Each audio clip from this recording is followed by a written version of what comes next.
And Ganapati, he's if you see his symbolism, he is a deity who loves indulging in the senses, right? He's pot-bellied, right? He's probably the only deity you'll see who is not like fit. He's cute, he's chubby, and he loves to eat. He's always holding a plate of modaks or laddus, right? So he's always ready to dig in.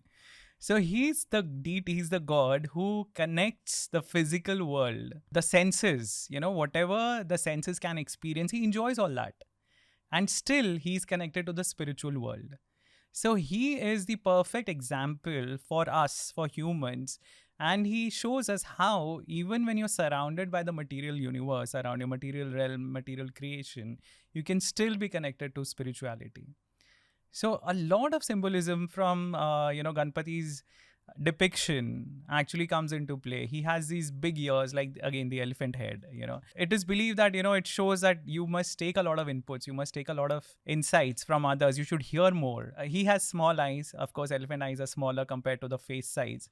The small eyes actually are supposed to concentrate, right? There's a small mouth. Elephant mouth is not that big, so you talk less, right? The trunk, which actually shows dexterity, it shows adaptability. The trunk can be used for multiple things. So multiple ways the depiction shows, and actually scientifically, if you see, the elephants are considered to have a very strong memory, and it is said that elephants never forget. They have huge brain sizes, and that is why Ganpati or Ganesh is called the god of wisdom. The elephant head actually symbolizes wisdom. In the Ganesh Puran, it is actually said that the first word of Rig Veda represents Ganpati, and that, of course, is Om. So the shape of the elephant head actually is like the Om, Omkar. So multiple levels. Ganpati teaches us that, he is the god of beginnings, he's the god of auspiciousness, he's associated with wisdom, the kind of things he holds in his hands. So he has an axe, which is supposed to cut the bondages of material life. He has a noose in his hand, which, shows us the bindings that we are trapped in.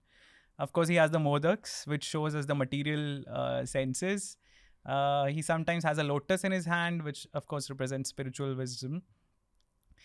And interestingly, if you go to historical depictions of Ganpati, there was a scientist in ancient India called Varaha Mihira.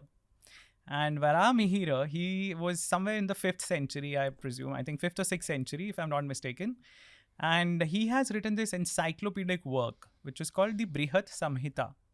So Brihat means vast or expansive, and Samhita is a collection. So it's literally an encyclopedia of various things. So there's astrology in it, there's so many things, but amongst that is also the depiction of gods.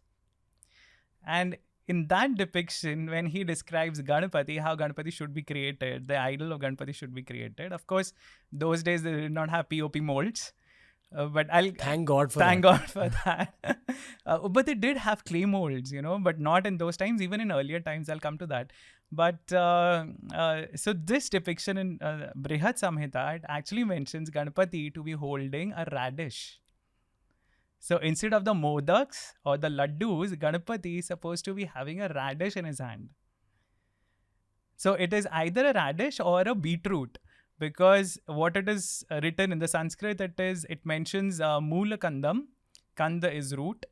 That's where Kanda comes from, actually. So Moola Kandam, which is Mooli, and Sunil Dal Kandam. So Sunil is deep, dark color, which is almost the color of a beetroot. Dal, so is a group. So generally you hold beetroots in a group, right? So Sunil Dal Kandam. So that's the interesting depiction that is mentioned by Varaha Mihir. So the molds reminded me of, one of the oldest depictions of Ganesha which has been discovered. And I think that again holds a radish in his hand. And these are the molds that were discovered in Bhirrana, or Bhirdana it's called. This is a place in Haryana which has the oldest sites of Indus Valley civilization. So a lot of people know about Harappa and Mohenjo-daro, but we are not, it hasn't come down in our school books yet. But Rakhi Gadi and Bhirdana, these are two of the oldest places and the biggest places discovered in India. And I think Rakhi Gadi is the biggest and Bhirdana is the oldest.